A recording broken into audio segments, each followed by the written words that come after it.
So hi, everybody. Thanks for joining us. We're about to begin the webinar on how the pandemic has impacted education and success tips. Thank you for joining. We're just going to give it a few more minutes for people to log in and to get in here.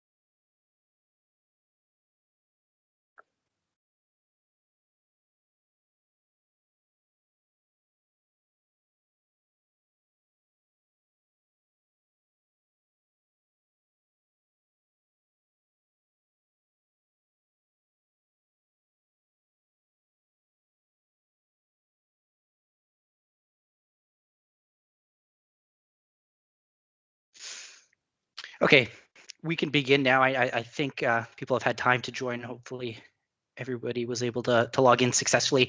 First, I just want to say thank you for taking time out of your day to join us today. I hope you're enjoying the expo. If you haven't had time to click around, we've got some great guests. We've got some great vendors here showing off some great innovations. Take some time, click around. We've got lots of SBA associates here to answer any questions. And yeah, hopefully you enjoy yourself. But thank you for joining this webinar. Today, we're going to talk about how the pandemic has impacted education and tips for success. So I'm Jamil Dibe. I'm the vertical sales leader for education for SBA. I look after our education efforts all across Canada. I work very closely with K to 12 accounts as well as higher education universities and colleges. Today, we're going to talk about, again, how the pandemic has impacted education, success tips. We've got a bunch of topics to cover, including STEAM, social distancing, the impact on the environment, changing learning environment, workwear and spiritwear, and safe return to the classroom checklist.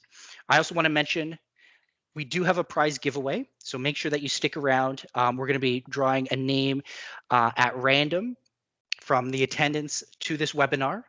We're going to be giving away a gift basket of new and innovative office supplies. Another point that I wanted to bring up is if you have questions during this chat, please put them into the chat. As we're presenting, we can't actually see what's in there, but an SBA rep within the chat will be sure to get back to you and provide an answer. So use the chat function for sure.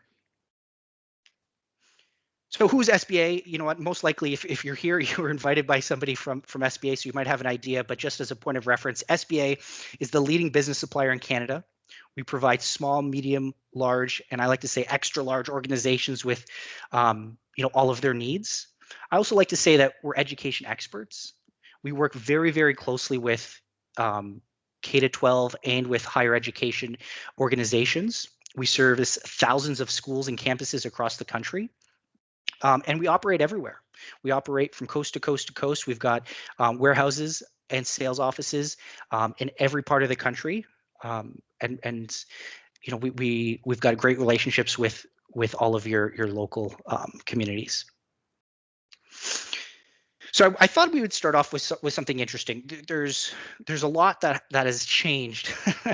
There's definitely a lot that has changed since the pandemic started, and I think we know that. But one of the interesting pieces to consider is the impact that it's had on things that have now become everyday occurrences and everyday lingo that definitely weren't part of our vocabulary before the pandemic. So for example, here I looked up this word cloud that I thought was very interesting of research on what words are now everyday, commonplace. So big one here, Zoom. I think if you ask anybody if they want to join a Zoom, they know exactly what you're talking about. I doubt anybody had that before March of 2020. PPE is another one, stay at home, quarantine, all these things are just everyday conversation pieces that we're used to now. And I thought it would be interesting to reflect on that a little bit. What else could we add to that? And these are the three that I came up with that really define our experience with the pandemic, whether personally or through our experiences within the education space over the last 14 months. So the first one is unpredictable. I think just the nature of a pandemic, any virus, any pandemic is just unpredictable. I think I guess you can't get used to it, but we know to expect the unexpected. Also, what's unpredictable is government regulations and guidelines. I think we know that those change all the time, and you can't really predict that. The next word would be evolving, right? So constantly evolving. There's always new research coming out. There's new technology, new innovations that we're having to adapt to and take advantage of. Even when you talk about the vaccine rollouts and how we think it's going to go versus how it actually goes versus changing ways that it's being implemented. And then also the evolving nature of the lockdowns and as we all know, school closures and campus closures. So that's definitely something I would add to that word cloud based on our experiences over the last year. And the last one is reactive. I think this is something that we can all understand. We've had to be very reactive. Even though the last 14 months have put us in some very tough positions, I think we've have been forced to be reactive. I think as both educators and as SBA as a supplier partner, we have a lot to be proud of, right? It was a tough year. We had a lot of challenges, even though I think I think as Canada, I think as educators, I think even as SBA, we've done a great job with the challenges that were faced, even though it may not always feel like that. I think we've spent the last 14 months playing a lot of defense, but I think that same energy can be used to grow and to maybe use that same energy to play some offense going forward. We've done a lot of learning. Let's apply that going forward, even post-pandemic, whenever that may be. So yeah, that's kind of what I would add to that word cloud, just to put it into context there on what we've learned. So one of the things that we wanted to do today is talk about these things that we've noticed during the pandemic as supplier partners to you and to the industry. And we've broken it down to some unique stories to tell. So the first one that we wanted to talk about today is STEAM. And I know STEAM over the last 5 years, 10 years as parts of the curriculum have been a very big focus, have been a fun part of the curriculum. And we've really enjoyed our role that we've played within that by bringing new innovations, bringing new products to add to your STEAM and STEM curriculum.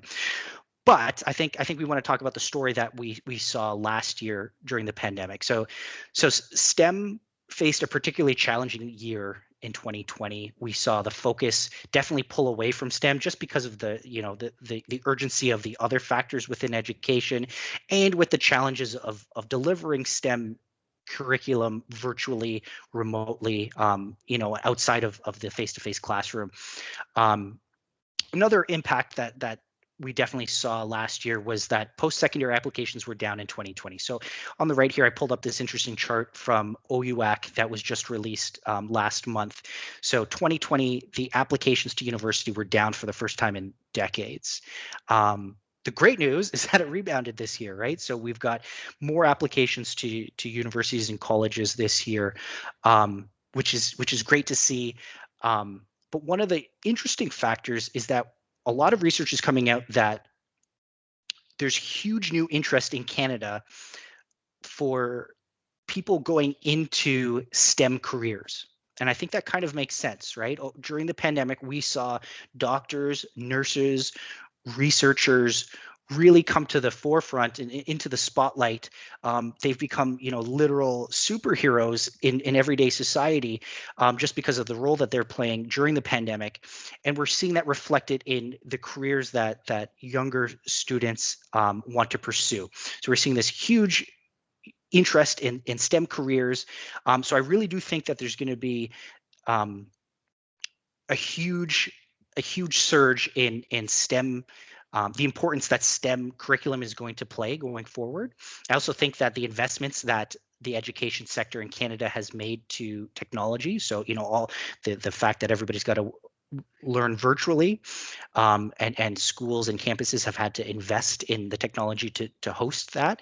I think that's going to play a big part in us being able to deliver and provide STEM curriculum and STEM topics easier and more frequently. So the role that SBA is hoping to play in this is that we're committed more than ever to partner with you to find innovations, to look for new vendor partners to bring what you require to deliver these STEM initiatives. So that's something that we've done for a long time. I think we're going to continue to do, and we're going to invest more in doing that as your partner, to work directly with you to understand what you may need from a STEM perspective, and going out and sourcing that for you. The next thing we wanted to talk about is the impact of social distancing and virtual work, a reduction in the number of people on your facilities, in your schools, on your campuses, and what that's had in the way that you actually run your facilities. So one thing we'll talk about today is two-way radios and how that's played a role as a solution to a reduction in bodies on campus and in your facilities. And let me introduce Abhi Rajendran to discuss his story. Hi, everyone. My name is Dibe Rajendran. I'm a technology specialist here at Staples Business Advantage, and I'll be talking to you about two-way radios. Jamil, next slide, please. So a lot of people want to know what the difference is between a cell phone and a two-way radio, right? And they don't see the need to have a two-way radio at your facility. So the thing with two-way radios, unlike a cell phone, is that it's always on. And you have instant access to your staff, right? So that allows better communication amongst your staff, right? And also increase efficiency in a larger school campus area, right? So if you need to get someone at the other end of the school, you can instantly page them through your two-way radio, right? And you're also able to buy earpieces that attach to the radio and have a private conversation with them, right? And again, so I want to touch base on the privacy aspect of it. Normally in a school, if you're to broadcast a message, it would be over a PA system, or you'd have to use your cell phone in a WhatsApp group, right? Which isn't very efficient if you're on the go, right? In an instance with the two-way radio, you're able to send a private message either individually to a person or to your entire staff, right? Again, this improves the safety and security of the school, as you know, because in the event there's an emergency situation, you're able to connect with your staff, inform them what's going on, and accommodate accordingly, right? Another good aspect of two-way radios is the management of students. A large amount of students, especially with the limited staff right now with the pandemic and social distancing protocols, you're able to manage a large amount of students and communicate with your staff during like school trips or assemblies, etc. Right. So this is a very cost-effective method to solve your problem in regards to the pandemic and making sure that everyone adheres to their protocol. Right. Jamil, next slide, please. So with two-way radios, there are two specific types of radios. There's an analog radio to your right, and there are digital radios to your left. So digital radios are kind of new in the field, and there are a few benefits that I want to go over. So one big thing with digital radios is that you don't have to worry about licensing fees. And with analog radios based on the Canadian radio industry standard, you have to pay an annual licensing fee per radio. So that could add up depending on the size of a fleet that you have in your schools, right? There's also better voice quality that you get with digital radios, and it provides you with a stronger coverage. Usually it's about 3 to 4 miles, and you can get repeaters and whatnot for it as well. Okay. So next slide, Jamil. So I'm going to discuss a successful implementation of a radio program we had with the school board. And it started off with us doing an on-site audit and testing the equipment, making sure that the radios work in their environment. And then we set up a standardized radio program for them. And this involved like bringing in all the radios from 100 different schools, especially the ones that had existing radios, standardizing it and downloading all the profile information along with the programming details, and organizing that entire fleet. Right. So when the school needed a new radio, we would send out the radio with the programming information pre-programmed into the radio itself. Right. So as we were implementing this program, we informed the school of the option of going to digital radio, as you don't have to worry about licensing fees, along with all the other benefits that I mentioned. And that was a big consideration for them to transition over to the digital radios. And again, one of the biggest things I want to highlight with digital radios is that you do not have to worry about licensing fees, right? Which can add up to a significant amount. That's pretty much it for me. Thanks, Abby. That was great. So the next thing we wanted to talk about is the environmental impact that we're seeing from the pandemic. So obviously we all understand the importance of PPE and gloves and masks and all these other things that we have to do to keep everybody safe. But I think in the back of our minds, we all know that it's having a very adverse impact on the environment that we live in. I don't think there's a parking lot in Canada that doesn't have some masks and gloves strewn about in the corners. I looked up a stat recently. So the government is expecting 1.8 billion masks to have been used in Canada by the end of this summer, of this upcoming summer. And out of that, from another study, we saw that only 1% of PPE from the pandemic is being recycled. So I'm going to introduce Ryan Dunlop to talk about a great story that he had within the education space on trying to do the best to combat that problem. Go ahead, Ryan. Yeah, good afternoon, everybody. My name is Ryan Dunlop. I'm an account manager based in Ottawa, Canada. And first of all, I'd like to welcome you to our Education Expo. Hopefully you're having a great time. And I have a vested interest in this subject. Not only am I account manager for a lot of school boards, universities, and colleges, but I actually have kids in school as well. So not only does this affect my business and your school, but also my kids' future. So this is something I'm very proud of. So I'd like to introduce you to TERRACYCLE. Next slide, Jamil. So I think we could all agree that every single school board across Canada has some sort of environmental initiative or responsibility. If you go to their webpage and you read about the school, every school is going to tell you that they have some sort of responsibility to our environment. And those responsibilities are operational. So on a day-to-day basis, a school wants to reduce they want to keep energy management as a focus, and also recycle management and conservation. These are two key priorities. But another priority a lot of people may not think about is the educational environmental stewardship programs, or the focus on how we're going to teach the kids to be environmental students in our world. So many schools in Canada have eco teams, okay? And they're comprised of principals, teachers, and students. They focus on a six-pillar program to conserve energy and minimize waste. And so at the end of the year, they could become a certified eco school. So a lot of schools prior to COVID were eco schools, but you can imagine in the past year, this has not been able to be accomplished. Next slide, Jamil.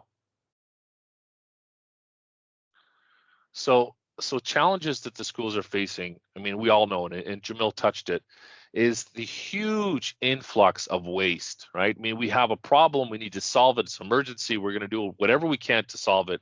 And that's been masks, and that's been gloves and gowns and many other things. But I mean, the landfills have been overfilled with these waste items.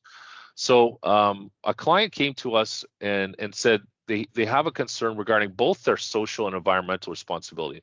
And the social responsibility, again, I touched to, is they're teaching students every day to become environmental stewards, but at the same time they're contradicting themselves by creating these huge amounts of waste, right? So how could they be socially responsible? How could they be leaders in their community in that sense? And the environmental problem, it's obvious. It's the huge landfill, massive amounts of dumpage of these masks and these gloves for every school and every school board across Canada. Next slide, please. So we have a solution, and that solution is a company called TerraCycle. So TerraCycle is an award-winning company that creates recycling programs for hard-to-recycle waste items like PPE, gloves, coffee capsules, office supplies, but anything else. So if you're here and you're not part of education, know that you can still use these items for any type of recycling that you may need within your facilities. So they have a product called the Zero Waste Box. So that's the picture you can see in the bottom left corner. It's available through our Staples Business Advantage e-waste site, and it's a recycling solution for any school board or any facility. Through the Zero Waste Box platform, you can recycle a number of difficult streams, as we mentioned: gloves, masks, safety equipment, even hard hats, old waste items, really anything. So they're going to do all the dirty work for you by separating the items and putting them into their proper recycling buckets. Next slide, please. So what did we do and how did it work? I had a school board environmental manager reach out to me, and she basically told me she really wanted to help make a difference. She understood the implications of the social aspect and the environmental aspect. So she said, you know, what could we do? And my facilities manager and I came back to her with TerraCycle. We said, you know, there's a program that if you buy boxes for your schools, the schools, what you're going to do is you're going to fill those items of waste. You're going to put your mask in, you're going to put your gloves, any other PPE items into these boxes. And once those boxes are full, you're just going to give a quick call or send an email to TerraCycle, and they're going to come and pick it up. And they're going to, again, like as I mentioned, they're going to bring it back to their facilities. They're going to sort it out, and they're going to dispose of it properly. So another factor that was really important with this opportunity was the fact that the environmental manager, again, she really took it upon herself, but the problem was you need more than one voice in a lot of these cases. So she said, how could you help me, you know, talk to my board and really show them the value of it? So we made sure we gave her all the materials. We briefed her on all the different types of information that she needed. So we really gave her the tools that she can go back to the board with and confidence to be able to sell the program, sell the social and environmental responsibility that the school had. So in the end result, I'm really, really proud to say in 4 months, just 4 months. So it's not the end, this was the beginning. So in 4 months, the school board diverted 850,000 units. I mean, Jamil, I think you said a billion pieces of waste are going to landfills this year. This is one school board in 4 months. I mean, that's an incredible amount of waste that they diverted. So, you know, what was the outcome? They were incredibly proud of their accomplishments. They could once again become an eco school, right? So they're back into that certification. And now they're leading the way in an environmental responsibility in the education community. So I think every single school board and every school wants to be an ambassador and a leader, and this tool is a wonderful way to do it. And finally, if you just look at the picture to the left, it just shows you some of the wonderful products they were able to recycle, from, you know, uniforms, you know, turning them into pots and planters and things for school or students they could use out in gardens. The gloves turned into rubber matting, and masks were turned into pallets. How? I'm not sure, but this is the magic of TerraCycle and these recycling programs. So I'd really like to encourage you to consider, you know, the environmental impact and the social responsibility that your school has, your board has, and please reach out to your account manager for any information. Thanks so much for your time. Thanks, Ryan. That was great. The next thing we wanted to talk about is the changing learning environment. I think we all understand that, you know, virtual learning, obviously that's a changing learning environment, but even when we're back into the classroom or into the lecture hall, the way that we're using the spaces is different, right? We're seeing common spaces being reduced, and we're seeing, you know, the classroom being used for more diverse amount of things. So to talk about that, I'm going to introduce Joel Del Rosario to talk about a great story that he has about using the same space in different formats and providing the products required to do that. Joel, take it away. Thanks, Jamil.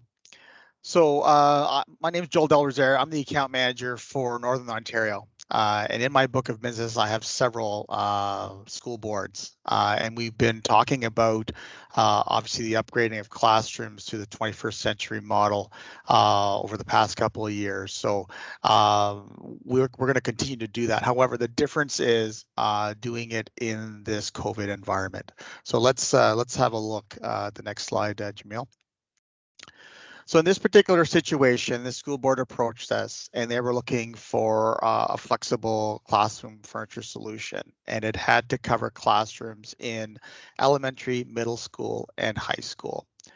And we needed to address the pandemic safety protocols, namely social distancing, and be aware of the enhanced disinfection protocol that's in place for all high-touch surfaces. In addition, they needed the mobility, height adjustability, and be able to promote this collaborative learning environment. And on top of that, obviously, we had to meet budget allocation and a hard deadline in this case. Next slide, Jamil. Now, whenever we approach a project like this, I engage my furniture specialist who has a team of furniture design experts behind them. So with this service, we can provide full space planning and rendering services. So you can see we apply this to any industry, but in this particular example, education. We take information, feedback from the customer. We oftentimes will take measurements, or preferably we'll take a CAD drawing with some accurate measurements, and then we sometimes combine it with on-site visits. And what we like to do is we like to take the space and render it out in a three-dimensional arrangement like you see on the top. And so that when we present this to the client, they're able to visualize the furniture that's being proposed in the specific space that's desired. So we want to match that as closely as possible. As you can see in the top example, that's the rendering, and in the bottom example, that's the actual layout. And you can see they're almost exactly perfectly matched. So that's what we want to see, so there's no surprises. Also, part of this, we also will accommodate any fire codes and accessibility guidelines. So we take that worry away from the client, so that when we do a proposal, if there's any challenges with respect to those fire codes or accessibility guidelines, we'll bring that to the attention of the client and we'll address those and evolve the proposal in order to meet those challenges. Next slide, Jamil.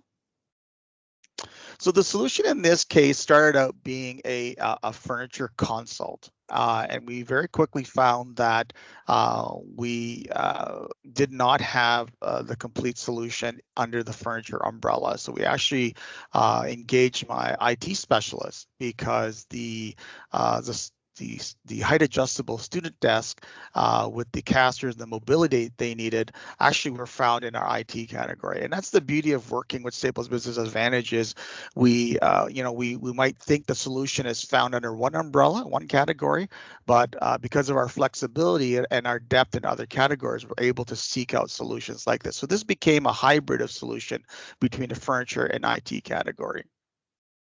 So again, we looked into this to meet the height adjustability and mobility features. They wanted the classrooms to be able to be reconfigured in a way that allowed them to maintain the social distancing, and going forward, once hopefully the COVID threat is passed, they can then go back to use these pieces of furniture in a more traditional way, and be able to flex between collaborative, small groups, large groups, and move about. And the main thing was to be able to do this with minimal disruption. Traditionally, in order to move desks about, you have to plan it, do it after classroom time. In this scenario here, you can literally move this furniture about during class, minimal noise and minimal disruption.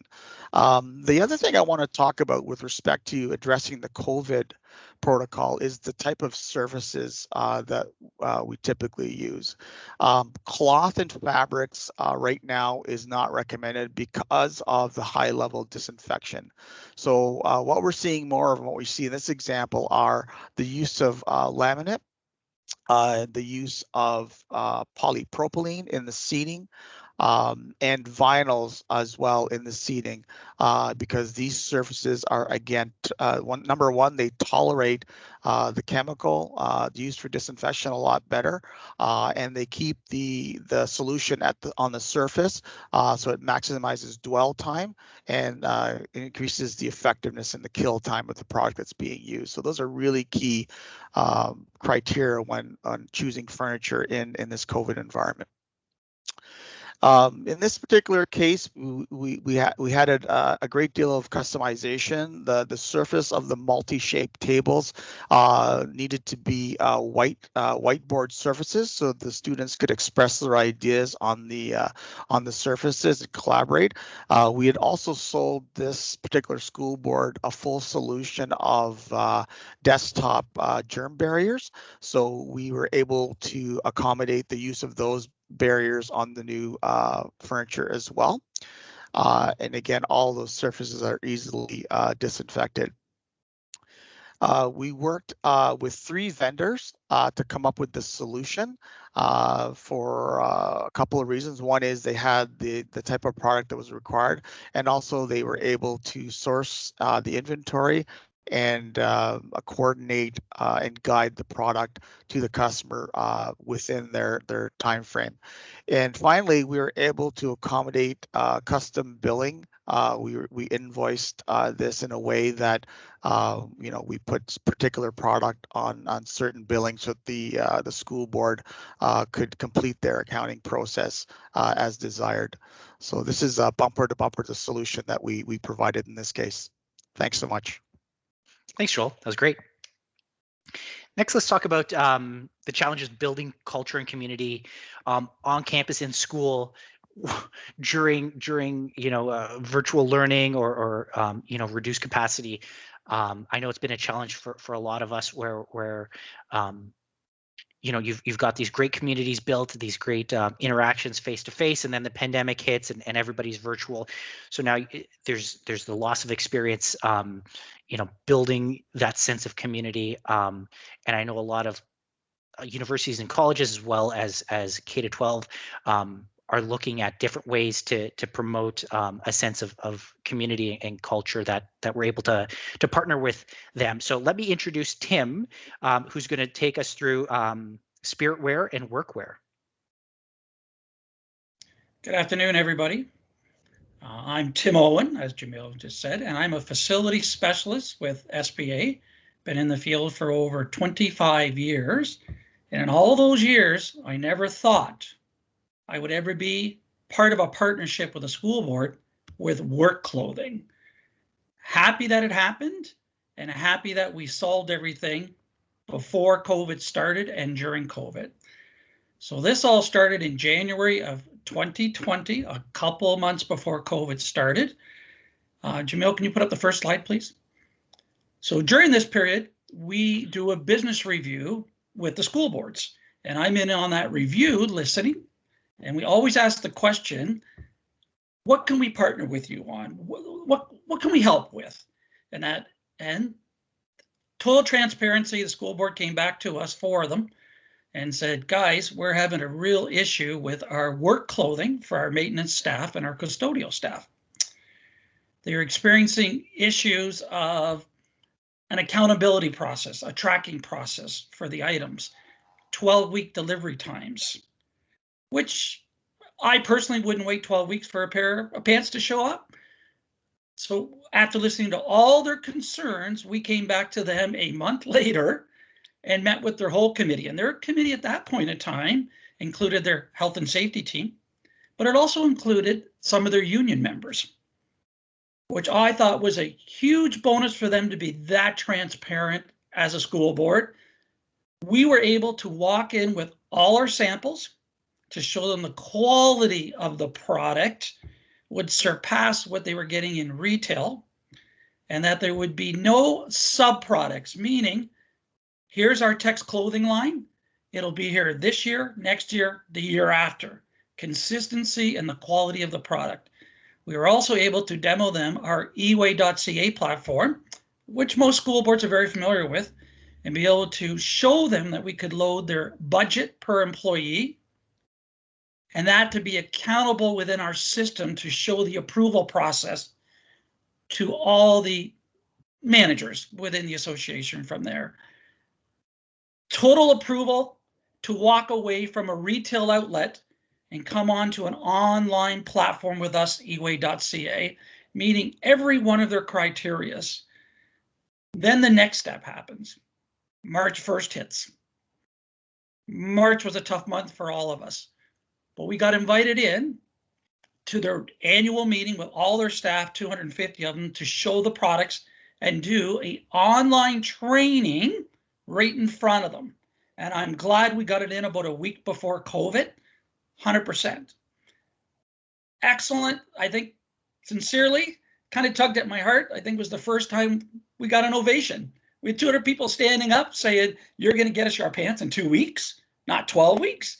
It was a good feeling on both parties to put a program together that worked for everybody when it came to their custodial and their maintenance products across the board. The process starts, they start ordering online, everything runs smoothly, COVID hits us. I get a call from the health and safety manager. Hey, we've really got to push this because I can't have my staff going into retail stores. It's COVID. I can't have that contact to it. Automatically, they invited us to a second meeting because of that COVID concern about retail contact. They want their staff safe, period. And that I attended a conference for 10 minutes with 28 of them. And from that conference came out 4 more, including 2 more universities that wanted their staff totally safe, that jumped on our online eway.ca platform for their uniforms. So now a couple more months go by in COVID. 0 complaints, but then all of a sudden, because this is a strong partnership, we realized there's 2 things that were missing in the program. And that was for everybody who signed up to get their workwear from us. Probably 3 things. Number 1 is we needed stretch clothing. We had to have some stretch factor in our clothing, even though, thank you, Jamil, even though we were able to give them a quality pant, and that we still needed a stretch factor and that. So we added the stretch factor pants into the product mix. But then out of that came like dry fit clothing. So traditionally the old blue clothing, the old blue cotton shirts, right? That's great. But this is 2021. 2020, dry fit. So we added the dry fit. And out of that dry fit then came places like the student councils wanted to get into spirit wear with us. And that, so it went from one step to the one step, and it was all second wave COVID related. We do not want to go shopping. Please help us put the online platform on. Please send us our samples for approval. Everything flowed perfectly from there. So that's my short little story on workwear and spirit wear. 5 new customers so far within the educational vertical. Thank you, Jamil. Thanks, Tim. That was great. Thanks for sharing that story. The last thing we wanted to talk about, I think that the theme amongst all these stories that you're hearing today is that you've got some great partners here at SBA. I think we've all learned that we've got to rely on each other during this pandemic, and that goes for your supplier relationships as well. We need to rely on you to let us know what is happening in the marketplace, what we can do to change and to adapt, which is why we hold events like this. And hopefully you can rely on us to provide these services that you don't typically associate with us in the past, right? So you've got all these great people that we've just met, all these specialists available at SBA.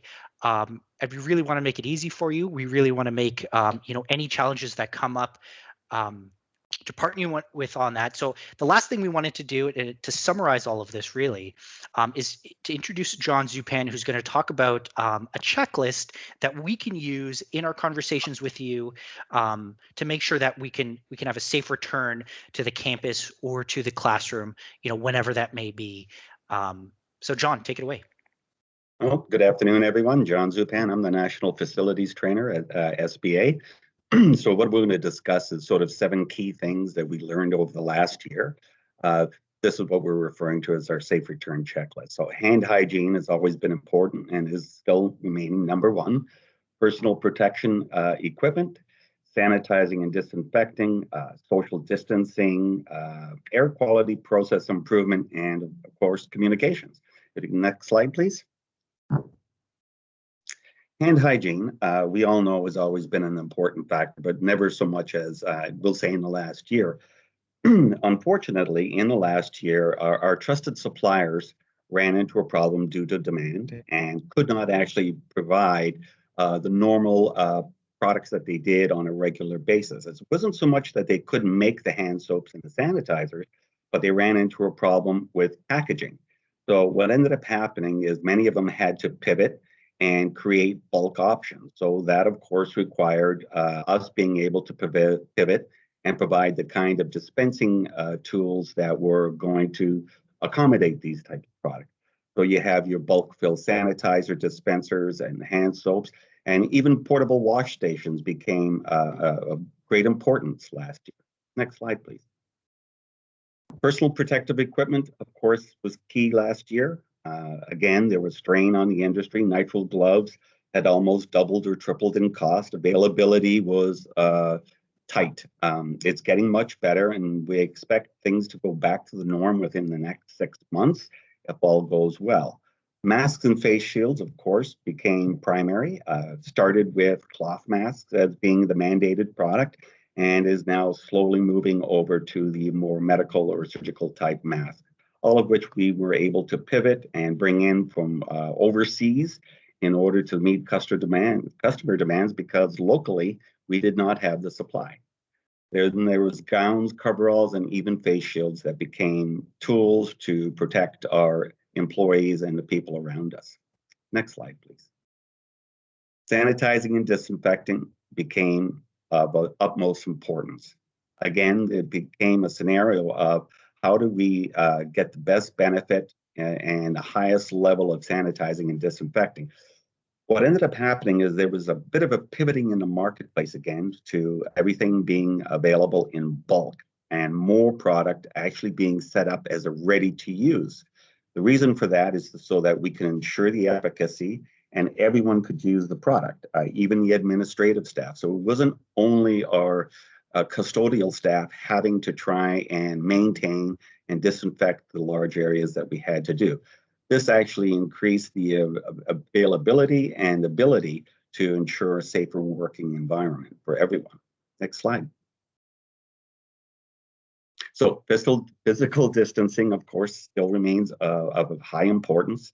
And we hear it every day, the importance of physical distancing. Again, our marketplace did pivot rather quickly, creating decals, one-way signs, barriers, be it cardboard or plastic, mobile, all of this, again, ensuring a higher level of safety for everyone, actually. Next slide. So air quality was something that has come out in the latter part of COVID. As they become more understanding that it was airborne, there was a desire to find ways to ensure that we could actually make the actual air cleaner and safer for everyone. So good ventilation includes 4 key things. Avoiding recirculating the air, increasing indoor and outdoor air exchange, which was done through your HVAC systems. Implementation of portable units had high filtration, HEPA UVC capabilities. And of course, opening windows and doors were always another thing that we could do. Next slide. Over the last year, we actually pivoted and provide lots of different ways in which to assist our customers in the field. And sometimes it could be as simplistic as a reusable and washable internal mail pouch, something that could be disinfected as it's going from one location to another, and it could ensure that there was no transfer. Electrostatic sprayers became very large last year, as they were able to provide a faster means of disinfection, providing a higher level of efficacy simply because you could get more surfaces done. Electrostatic sprayers have definitely continued to grow in the marketplace, and were very, very beneficial to us last year. Earlier, we also talked about the waste collection control. That was key because now we're actually capturing all that PPE that we were disposing of. A good tool to always consider is the SBA audit. So it includes audits for like two-way radios, be it recycling, cleaning. All our FS specialists are GBAC trained, which is the Global Biorisk Advisory Committee. So they can ensure that your facility is doing all the right things. And they can assist with traffic flow and spacing. That's it for me. Thanks, John. That was great. So that's all we've got for you today. I just want to say thank you for your time. Hopefully you've learned some key pieces here during our talk and hearing about these great stories. As always, reach out to your SBA rep, reach out to anybody at the Education Expo if you have any questions. And hopefully we can see you around the Expo floor. Thanks for joining us. Take care.